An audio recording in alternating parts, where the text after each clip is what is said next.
The examination room fell silent as the final test results appeared on the massive holographic display.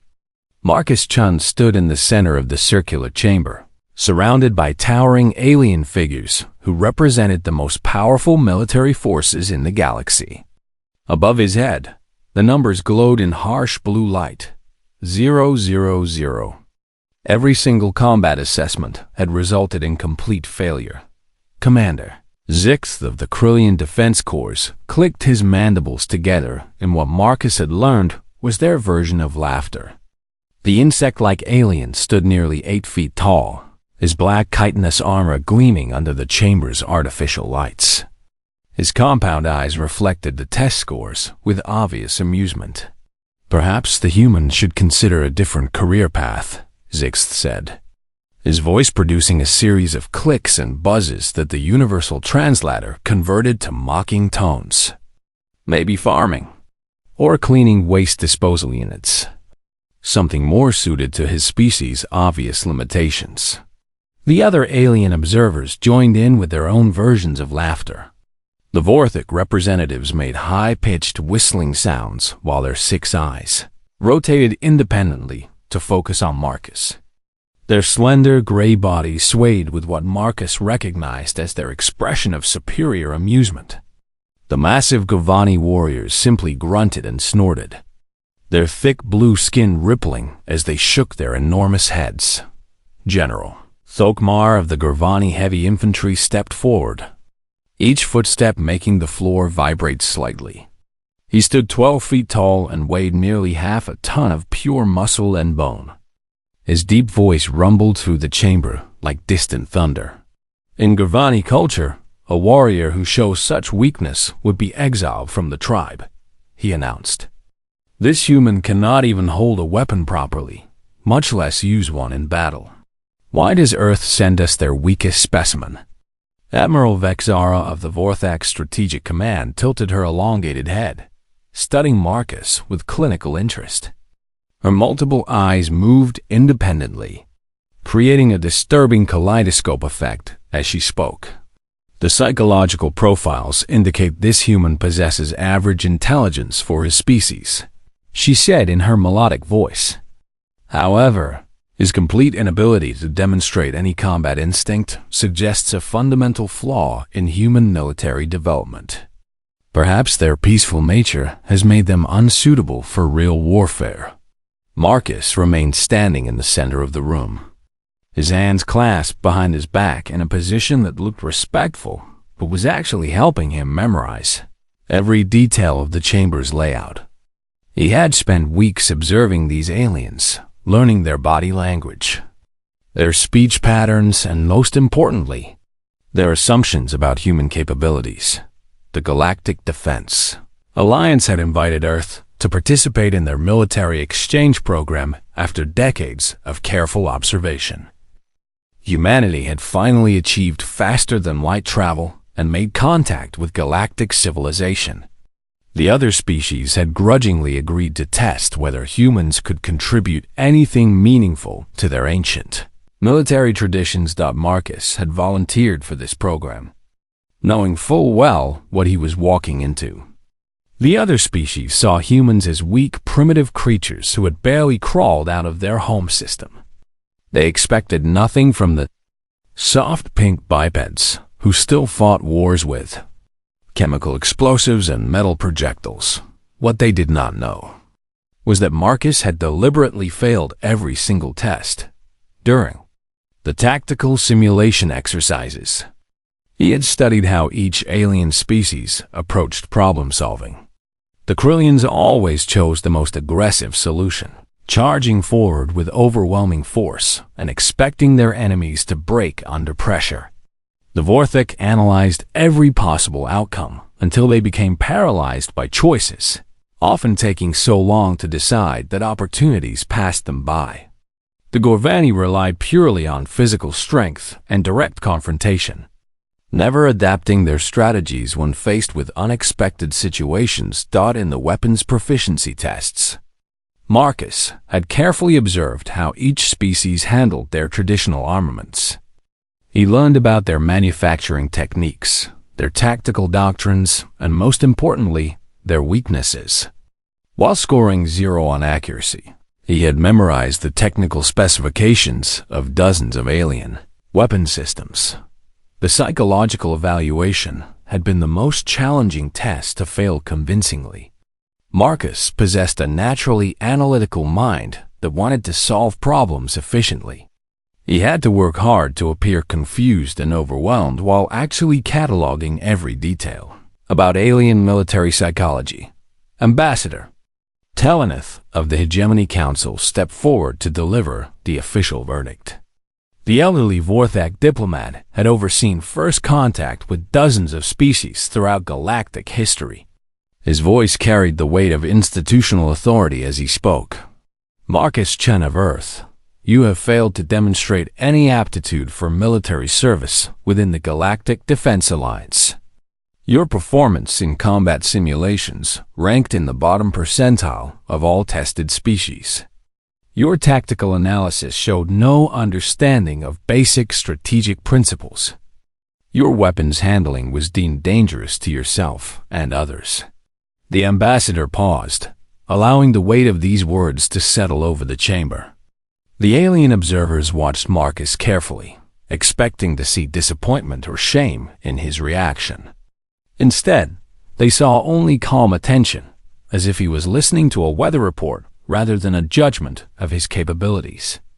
However, Teleneth continued, the Alliance recognizes that different species contribute in different ways. Earth has requested that you remain within our organization in some capacity. We are prepared to offer you a position in the Intelligence Division, working as a cultural liaison. Your duties will include basic administrative tasks and helping to facilitate communication between human colonies and Alliance personnel. Marcus nodded respectfully. I accept this position and thank the Alliance for this opportunity to serve. Commander Zixith's mandibles clicked rapidly with renewed amusement. A cultural liaison. How appropriate. The failed warrior becomes a clerk and translator. Perhaps this is truly where human talents lie. The other aliens joined in with their various expressions of humor. They saw this appointment as both merciful and practical. The human had traveled far from his home world and deserved some consideration. Meanwhile, his obvious limitations made him harmless, and his presence might provide useful insights into human psychology for future interactions with Earth. As the formal ceremony concluded, and the various alien commanders filed out of the chamber, Marcus remained standing in the center of the room. His expression remained neutral and respectful, giving no indication of his true thoughts. What none of them realized was that Marcus had just achieved exactly what he had come here to accomplish. He was now positioned inside the Alliance's most sensitive military organization with access to classified information and strategic planning sessions. More importantly, every single alien in that room now considered him completely harmless. The greatest advantage any intelligence operative could possess was to be completely underestimated by his targets. Marcus Chen had just scored a perfect 0 on the most important test of his life. 3 months had passed since Marcus Chen began his work as a cultural liaison in the Alliance Intelligence Division. To everyone around him, he was just another piece of furniture in the massive military complex that orbited the gas giant, Nexus Prime. He carried data tablets between offices, organized filing systems, and swept floors and meeting rooms where the galaxy's most important strategic decisions were made. The alien officers barely acknowledged his presence anymore. When they needed something moved or cleaned, they would gesture vaguely in his direction without even looking up from their work. Marcus had become invisible, which was exactly what he had hoped for.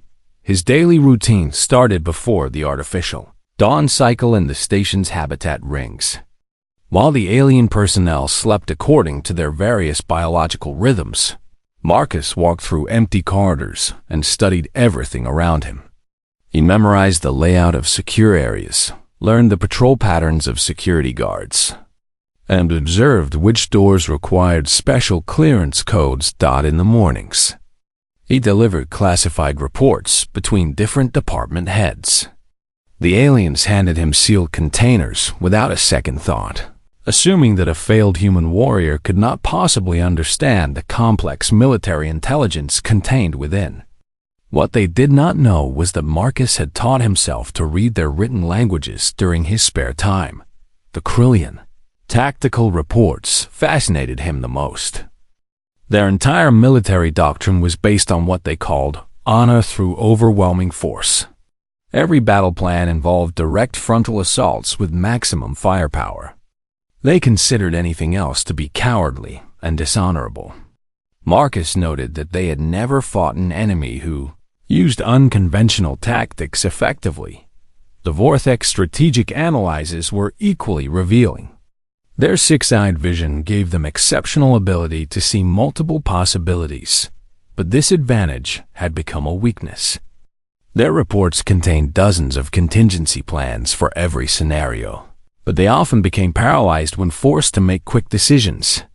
They had developed a culture where taking too long to choose was considered wisdom rather than hesitation.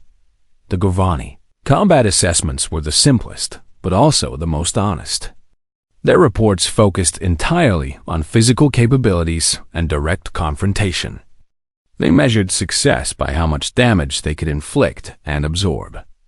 The concept of avoiding fights or using indirect approaches was completely foreign to their thinking. During his lunch breaks, Marcus sat in the station's common areas and listened to conversations between off-duty personnel. The aliens spoke freely around him, sharing stories about their home worlds, their military traditions, and their personal fears. To them, he was just a harmless human who could not possibly understand or remember the important details they discussed. He learned that the Krillians were actually terrified of fighting in enclosed spaces because their ancestors had evolved as plains hunters. The Vorthek had deep cultural taboos about making decisions without consulting their extended family groups, which explained their constant need for committee meetings. The Gorvani were surprisingly vulnerable to psychological warfare because their society had no concept of deception or trickery. The most valuable intelligence came from his cleaning duties. When Marcus swept the floors in strategy meetings, the alien commanders continued their discussions as if he was not there. He heard detailed information about fleet movements, supply line vulnerabilities, and internal political conflicts between different species. His human-designed memory techniques allowed him to retain vast amounts of this information without taking notes that might be discovered. One evening, while organizing files in the communications division, Marcus encountered his first real opportunity to demonstrate his value. A diplomatic crisis was developing between the Alliance and the Helian Empire over mining rights in a disputed star system. The Helian delegates had sent a formal protest that the Alliance Xenolinguistics department was struggling to translate properly. Marcus quietly reviewed the Helian message while pretending to organize nearby filing cabinets. The language used several cultural references that the automated translation systems could not interpret correctly. More importantly, the tone of the message indicated that the Helians were actually looking for a face-saving way to back down from their position without appearing weak. Spent his break period drafting a response that acknowledged Helian concerns while offering them a compromise that would allow them to maintain their dignity. Rather than submitting his work directly, Marcus left his draft where his supervisor would find it and assume credit for the insight. The resulting diplomatic success prevented what could have become a serious military confrontation. Similar opportunities arose regularly. When supply convoys kept arriving late at frontier outposts, Marcus suggested route modifications that reduced travel time by 20%. When communication delays caused coordination problems between different alien species during joint exercises, he developed simplified protocol systems that worked around their biological and cultural differences. Each time, Marcus made sure that his contributions appeared to come from his alien supervisors. He had no interest in recognition or promotion. His goal was to make himself increasingly indispensable, while remaining completely overlooked. The pattern continued for months. Marcus would identify problems, develop solutions, and ensure that others received credit for his work. The intelligence division began operating more efficiently than ever before. But none of the alien personnel connected this improvement to the presence of their human cultural liaison. His position also gave him access to the most sensitive information in the galaxy: the Alliance's threat assessment files. Marcus learned about dozens of hostile species and rogue factions that pose potential dangers to galactic peace. He studied their capabilities, their weaknesses, and most importantly, their locations. One file in particular caught his attention: the Zephyrian swarm. These insectoid creatures had been expanding aggressively through several outer spiral arms, consuming entire star systems and converting them into breeding grounds for their rapidly reproducing species. The Alliance considered them a manageable threat because the swarm had never encountered organized military resistance. Marcus read every report about Zephyrian behavior patterns, technology levels, and expansion strategies. Unlike the Alliance species, who fought according to honor codes and traditional doctrines, the Zephyrians seemed to operate purely on instinct and overwhelming numbers. They were essentially a galactic plague that consumed everything in their path. The Alliance's response plan for dealing with the Zephyrians was typical of their approach to warfare: massive fleet engagements designed to meet force with superior force. The military commanders believed that their advanced technology and tactical experience would easily overcome what they saw as mindless insect behavior. Marcus was not so confident. The Zephyrian reproduction rate meant that they could replace losses faster than the Alliance could inflict them. More importantly, the swarm's apparent mindlessness might actually be a sophisticated form of distributed intelligence that the Alliance did not understand. As he filed the Zephyrian reports, Marcus noticed something that troubled him deeply. The swarm's expansion pattern was not random as the Alliance believed. They were systematically moving towards sectors that contained high concentrations of inhabitable worlds. If he was correct about their intelligence level, they were deliberately targeting the most valuable systems in the galaxy.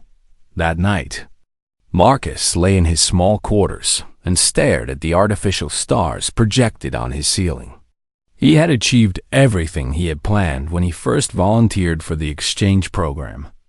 He was positioned inside the Alliance's most sensitive organization, with access to information that could change the balance of power in the galaxy. But as he reviewed everything he had learned about the Zephyrian threat, Marcus realized that his carefully laid plans might not matter at all. The Alliance was about to face an enemy that could destroy galactic civilization entirely, and their traditional approaches to warfare would be completely inadequate against this threat. He closed his eyes and began calculating timeline estimates.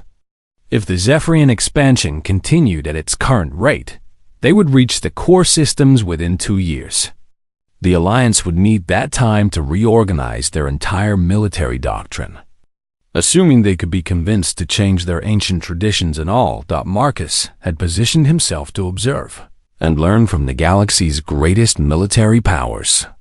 Soon, he might need to decide whether to remain a quiet observer or become something far more dangerous.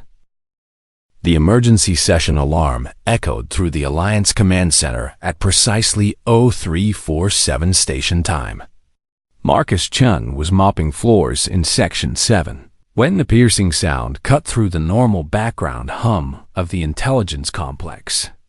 Within minutes, every major military commander in the facility was rushing toward the primary briefing chamber. Marcus continued his cleaning duties, moving closer to the command center while maintaining his role as invisible maintenance staff. He positioned himself outside the chamber's main entrance. where he could hear everything through the partially opened doors. Admiral, Vexara's melodic voice carried easily across the room as she began the briefing. At 0200 hours, we received final confirmation that the Zephyrian swarm has completely destroyed the Sol system. Earth and all human colonies in the sector have been eliminated. Marcus stopped moving his mop. The cleaning solution dripped slowly from the fibers onto the metal floor, creating small puddles that reflected the corridor's harsh lighting. The attack was swift and comprehensive, Vexara continued. Orbital bombardment reduced Earth to a molten sphere within hours. The human defense fleet was overwhelmed before they could mount any meaningful resistance. Current estimates suggest 0 survivors from a population of 12 billion. General Thokmar's rumbling voice filled the chamber. The humans fought with courage, but they lacked the military strength to resist the swarm's numbers. This outcome was predictable given their primitive technology. Commander Zixith's mandibles clicked rapidly with what Marcus recognized as satisfaction rather than sorrow. Perhaps this demonstrates why the Alliance's admission standards exist. Species that cannot defend themselves become liabilities rather than assets. The voices continued discussing tactical implications and strategic responses, but Marcus had stopped listening. He set down his mop and walked slowly back to his quarters, his mind processing the magnitude of what he had just heard. For the first time in months, Marcus Chen was completely alone with his thoughts. He sat on his narrow bunk and stared at the wall display that showed rotating images from worlds throughout the galaxy. When Earth appeared in the cycle, he watched his home planet's blue oceans and green continents slowly spin past the view screen. 12 billion people. Everyone he had ever known.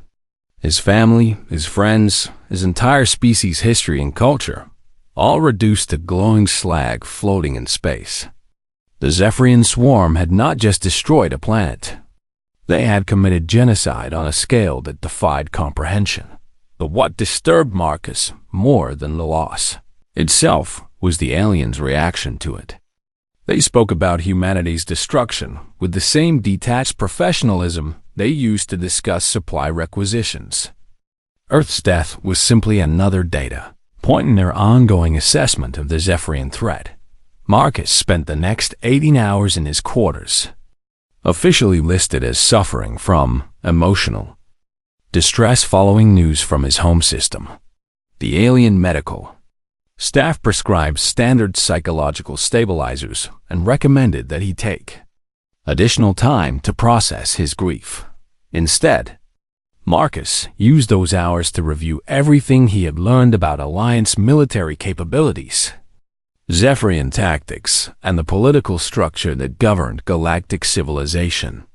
He analyzed resource allocation patterns, communication protocols, and command hierarchies. Most importantly, he studied the legal frameworks that define warfare between different species. When Marcus finally emerged from his quarters, he was wearing his formal diplomatic uniform rather than his maintenance coveralls. He walked purposefully through the corridors, no longer invisible to the alien personnel he passed. Several officers recognized him and nodded politely, assuming he was returning to normal duties after his period of mourning.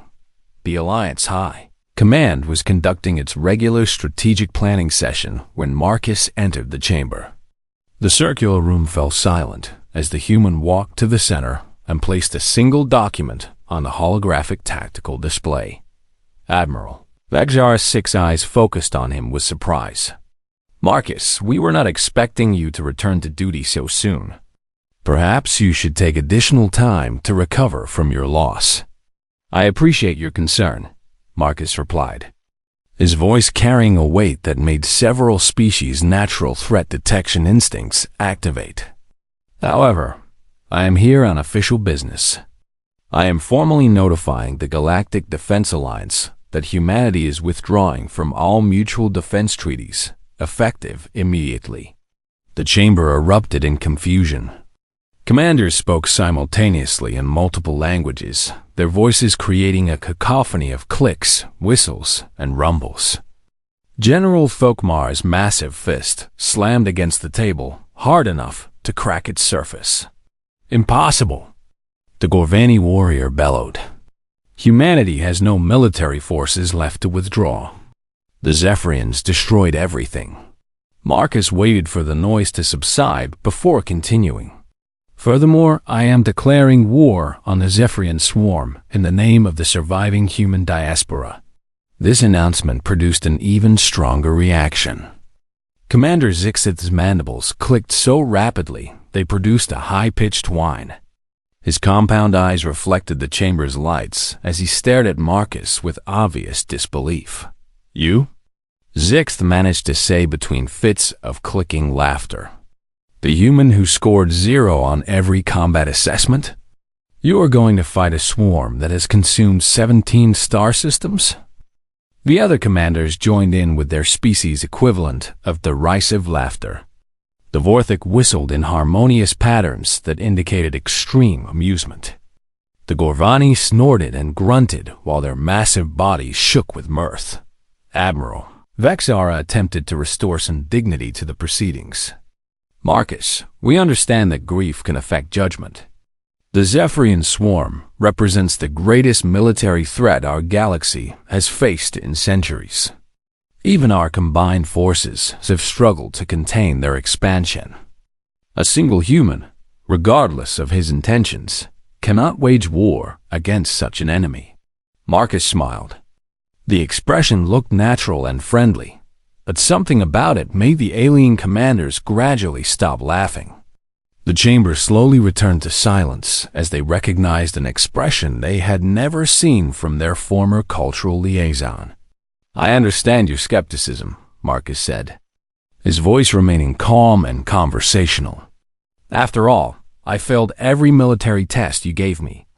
I demonstrated no combat skills, no tactical understanding, and no warrior instincts." He walked slowly around the circular table, making eye contact with each commander in turn. "But you tested me for the wrong things. You looked for aggression, honor, and direct confrontation. You measured my ability to fight like you fight." Marcus stopped walking and faced the assembled commanders. "What you failed to test was my ability to fight like a human fights." General Thokmar leaned forward, his massive frame casting a shadow across the table. "And how do humans fight, little one?" Marcus's smile widened slightly. "We cheat. We lie.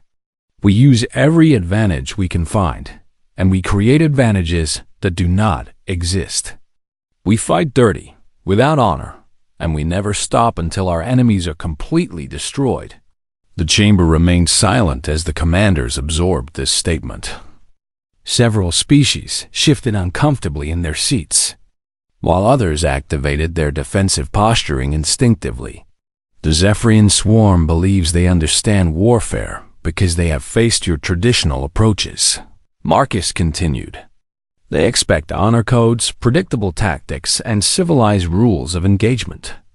They are prepared for everything you might do to stop them. He picked up the document from the tactical display and held it up for everyone to see.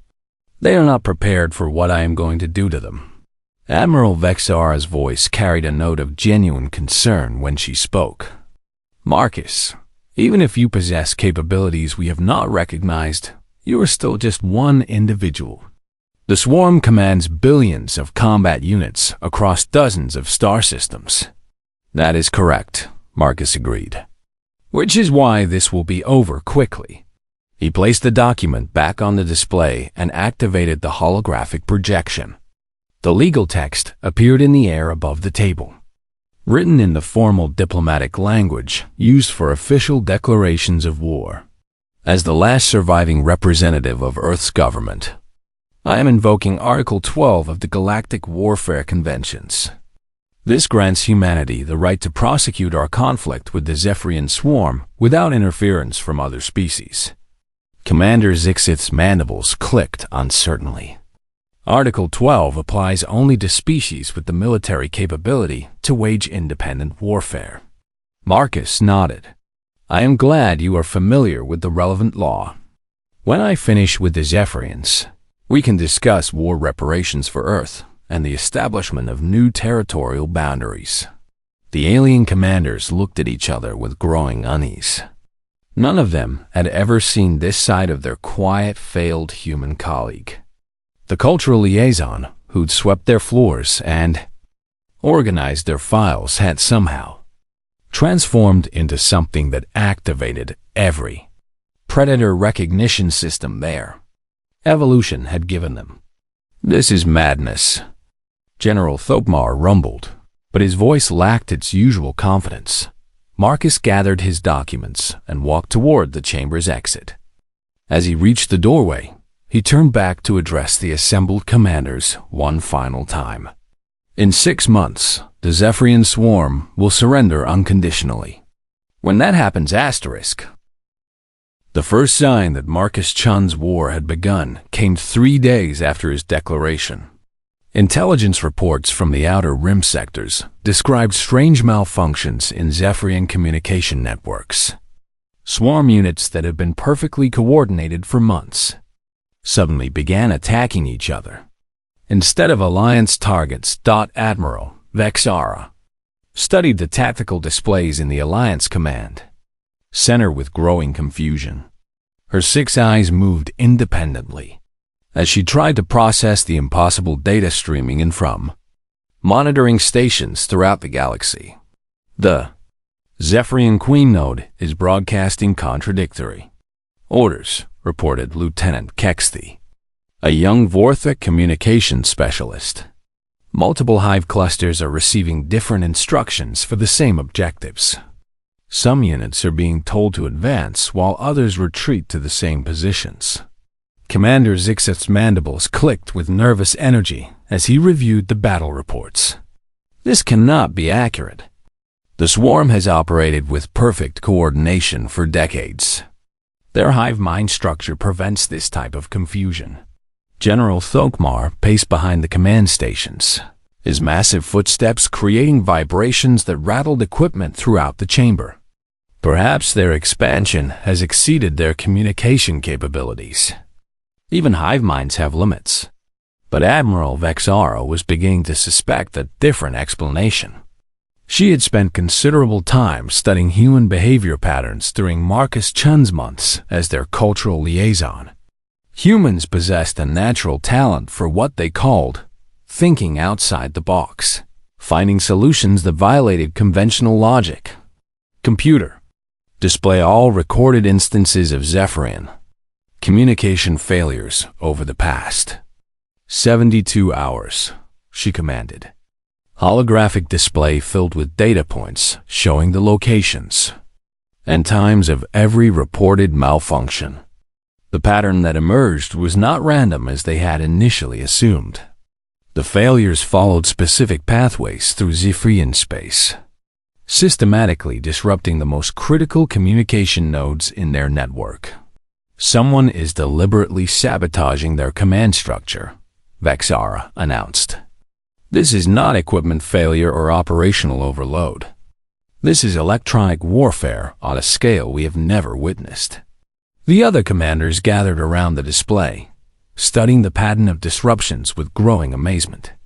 The attack was incredibly sophisticated, targeting quantum encrypted communication channels that were supposedly impossible to hack. More disturbing was the fact that it required intimate knowledge of Zephyrian technology that no one in the Alliance possessed. How is he doing this? Lieutenant Kexthy whispered, voicing the question that none of the senior officers wanted to ask directly. Marcus Chun had been granted access to Alliance intelligence files during his time as cultural liaison. But those files contained only basic information about Zephyrian capabilities. The level of technical knowledge required for this type of electronic warfare suggested years of dedicated study and analysis. The answer came during the second week of Marcus's campaign. A routine security scan of Alliance computer systems revealed that someone had been systematically copying and analyzing classified technical data for months. The digital fingerprints led directly back to Marcus Chun's workstation in the Intelligence Division. "He has been stealing our information," General Thokmar growled, his blue skin flushing darker with anger. While we treated him as a harmless cultural liaison, he was conducting espionage against his own allies. Admiral Vexara reviewed the access logs with clinical precision. He did not steal anything. Every file he accessed was within his security clearance level. What we failed to recognize was his ability to synthesize that information into actionable intelligence. The files Marcus had studied included detailed analyses of alien communication technologies, captured Zephyrian equipment specifications, and theoretical research on quantum encryption systems. Individually, none of these documents contained enough information to threaten swarm operations. But Marcus had combined them with mathematical principles that humans had developed independently, creating hybrid technologies that the Alliance had never considered. The scope of his preparation became clearer as his campaign continued. Marcus was not just disrupting Zephyrian communications. He was rewriting their operational parameters in real time. He had somehow gained access to their command networks and was feeding them false information that contradicted their natural instincts. The Zephyrians were experiencing something their species had never encountered: doubt. For the first time in their evolutionary history, different parts of their hive mind were receiving conflicting information. Marcus had introduced the concept of uncertainty into a collective consciousness that was built around absolute coordination. But the communication warfare was only the beginning. During the third week, Alliance monitoring stations detected massive explosions throughout Zephyrian space. What they discovered defied every principle of galactic warfare. Marcus was not attacking Zephyrian military forces directly. Instead, he was systematically destroying every piece of infrastructure that kept their expansion machine functioning. Supply depots that had taken years to construct vanished in precisely targeted explosions. Manufacturing facilities that produced swarm equipment simply stopped operating. Their automated systems corrupted beyond repair. "He is conducting a logistics war," Admiral Vexara announced during an emergency briefing. "While we have been planning to fight their armies, he is destroying their ability to maintain those armies." The strategy was ruthlessly effective and completely outside Alliance military doctrine. The various species had spent millennia developing honor codes and combat traditions based on direct confrontation between opposing forces. The concept of winning a war without fighting a single battle was foreign to their entire understanding of conflict. Commander Zixith studied the reports with growing unease. This approach violates every principle of civilized warfare. Where is the honor in destroying undefended supply centers? Where was the honor in reducing Earth to molten slag? Admiral Vexara replied quietly. The question hung in the air like a challenge.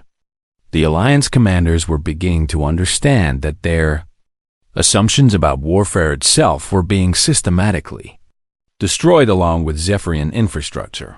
Marcus's next moves revealed the true scope of his planning. He had spent months studying not just Alliance and Zephyrian capabilities, but the psychological profiles of every major species in the galaxy. He began broadcasting propaganda messages that were carefully crafted to exploit specific cultural fears and motivational triggers, to the warrior-focused Krillians. He described the Zephyrians as cowardly insects who relied on numbers rather than individual strength. To the analysis-oriented Vorthik, he provided detailed projections showing how swarm expansion would eventually threaten their core systems. To the straightforward Gavani, he presented simple mathematical equations proving that the Zephyrians could not be defeated through traditional combat methods. Each message was designed to push different species toward the same conclusion. The Alliance's current approach to the Zephyrian threat was completely inadequate. But Marcus's most devastating weapon was something the aliens had never encountered: psychological warfare directed at a hive mind. He began transmitting carefully modulated signals that interfered with Zephyrian neural frequencies.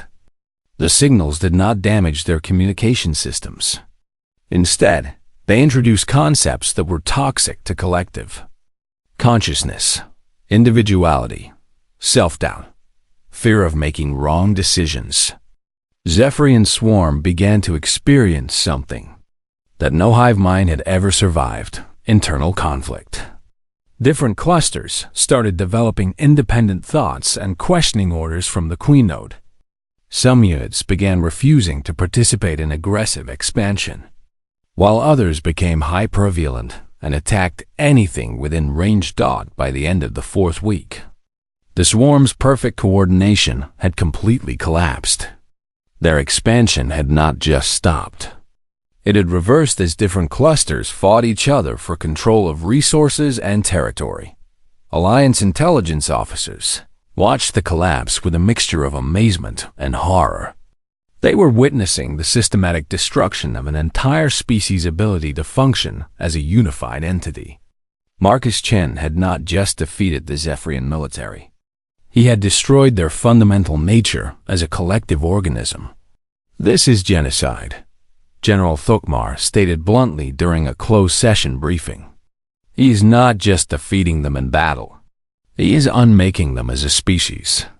Admiral Vexara nodded slowly. "And he is doing it with methods that we never considered possible. Human warfare is not about strength or honor or tactical brilliance. It is about the systematic exploitation of every weakness until resistance becomes impossible." The commanders sat in silence, contemplating the implications of what they were witnessing. Marcus Chen had demonstrated capabilities that challenged their fundamental assumptions about intelligence, strategy, and the nature of conflict itself. Outside their chamber, monitoring stations continued to receive reports of Zephyrian collapse. The species that had threatened galactic civilization was destroying itself from within, guided by the invisible hand of a single human who had scored 0 on every combat assessment the Alliance had devised. The Zephyrian Queen Node's surrender transmission arrived at Alliance headquarters exactly 6 months after Marcus Chun's declaration of war. The message was brief and unconditional: complete cessation of all aggressive activities, withdrawal from contested territories, and submission to human authority for determination of final terms. Admiral Vexara read the surrender document aloud to the assembled Alliance High Command, her melodic voice carrying undertones of disbelief. "The swarm formally acknowledges defeat and requests mercy. From the human representative Marcus Chun, they offer complete intelligence about all hostile species in their former territory as proof of their submission." The chamber fell silent as the commanders absorbed this information. 6 months ago, they had laughed at a failed human warrior who claimed he would defeat the galaxy's greatest threat. Now they were witnessing the surrender of an enemy that had consumed 17 star systems and threatened the foundations of galactic civilization. Commander Zixith's mandibles clicked nervously as he reviewed the intelligence files that the Zephyrians had transmitted along with their surrender. These data contained detailed information about 12 previously unknown hostile species. The swarm encountered these entities during their expansion, but chose not to engage them due to strategic considerations. General Thokmar studied the files with growing unease.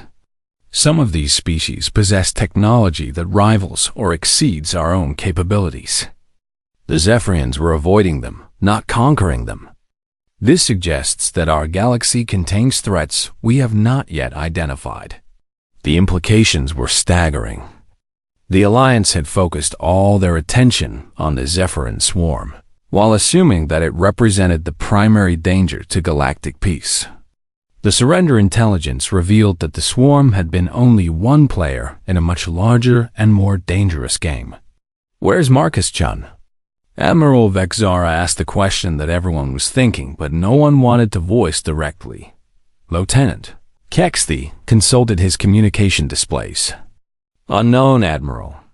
He has not made contact with Alliance facilities since beginning his campaign. All attempts to locate him have failed.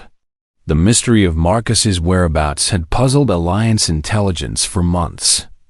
He had somehow conducted a galaxy-spanning war without using any visible military assets or establishing any detectable command centers. Satellite sweeps had found no evidence of human military installations, and communication intercepts had detected no command transmissions. The answer arrived 3 hours later when Marcus Chun walked through the main entrance of Alliance headquarters as if returning from a routine assignment.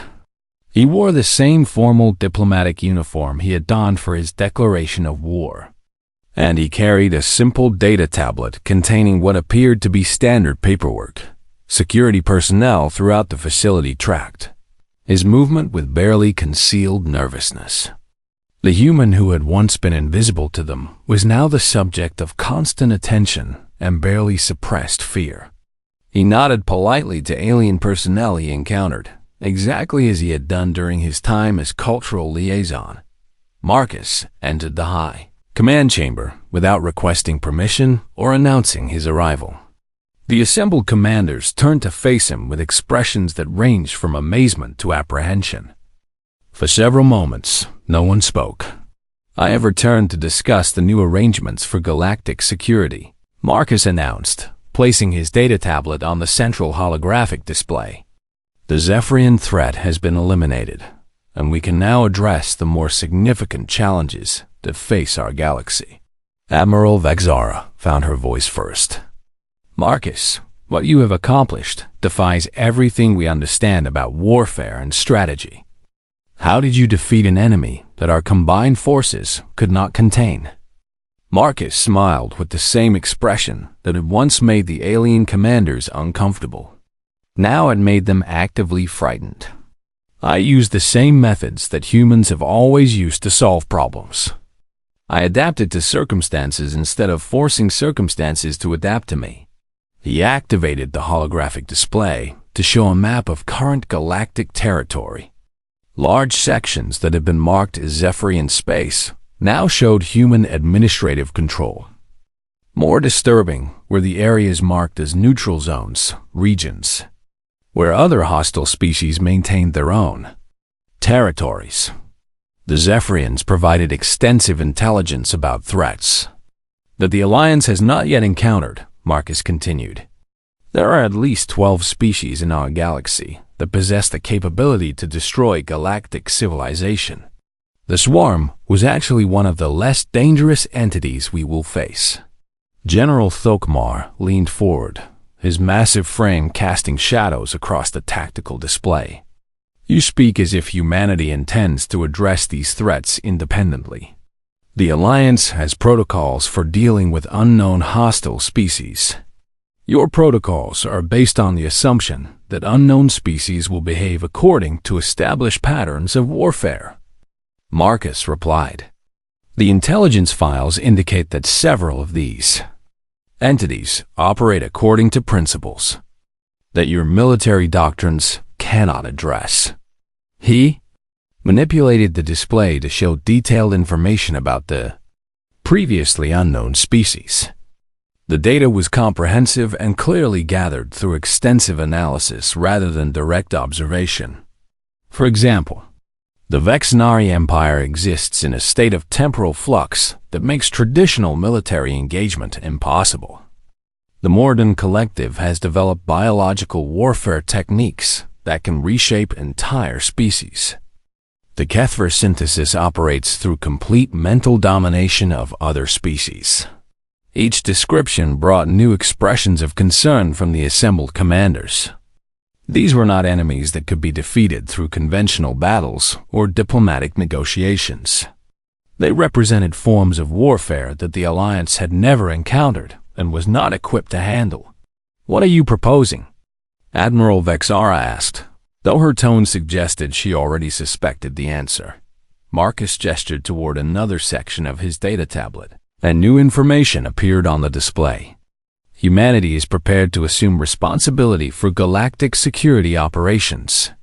We will handle threat assessment, conflict resolution, and strategic planning for all defensive operations.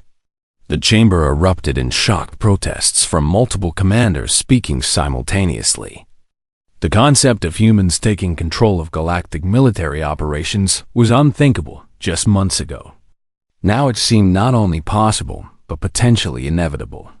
"This is impossible," Commander Zixith clicked rapidly. "Humanity has no military infrastructure, no fleet assets, and no established command hierarchy. You cannot wage galactic warfare without resources." Marcus's smile widened slightly. "You are correct that I conducted the Zephyrian campaign without traditional military assets. However, I was not working alone." He activated a new section of the display, and the room filled with data that made every alien commander's threat detection systems activate simultaneously. The information showed human settlements throughout formerly Zephyrian space, military installations that had appeared overnight, and communication networks that had been established without anyone noticing. During the past 6 months, 300 human volunteers have been working to establish the infrastructure needed for galactic security operations, Marcus explained. Each volunteer was selected from the pool of candidates who scored 0 on Alliance combat assessments. The implications hit the commanders like a physical blow. Every human who had failed Alliance military testing had actually been demonstrating the same capabilities that Marcus possessed. The Alliance had been evaluating potential threats by their own standards and completely missing the actual danger. "You have been planning this since before the Zephyrian threat emerged," Admiral Vexara stated quietly. "Correct," Marcus confirmed. The exchange program was designed to position human personnel throughout Alliance space while gathering intelligence about galactic military capabilities. The Zephyrian attack on Earth simply provided the legal justification for implementing our plans earlier than anticipated. General Thokmar's voice rumbled with barely controlled anger. "This entire process was a deception. You used our protocols against us." "I used your assumptions against you," Marcus corrected. "You assumed that military capability could be measured by traditional combat assessments. You assumed that failed warriors were harmless. You assumed that humans would operate according to your concepts of honor and direct confrontation." He walked around the circular table, making eye contact with each commander exactly as he had done during his declaration of war. "Every assumption you made about human capabilities was wrong. We do not fight the way you fight. We do not think the way you think. We do not solve problems the way you solve problems." Marcus stopped walking and faced the assembled commanders with an expression that was both friendly and terrifying. "The galaxy faces threats that your traditional approaches cannot handle. Humanity is prepared to deal with these threats using methods that you consider dishonorable, unethical, and uncivilized." Admiral Vexara spoke carefully, weighing each word. "What are you asking from the Alliance?" "Nothing," Marcus replied. "I am informing you of the new reality. Humanity will handle galactic security operations. The Alliance can continue to exist as a diplomatic and economic organization, but military matters will be managed by human personnel.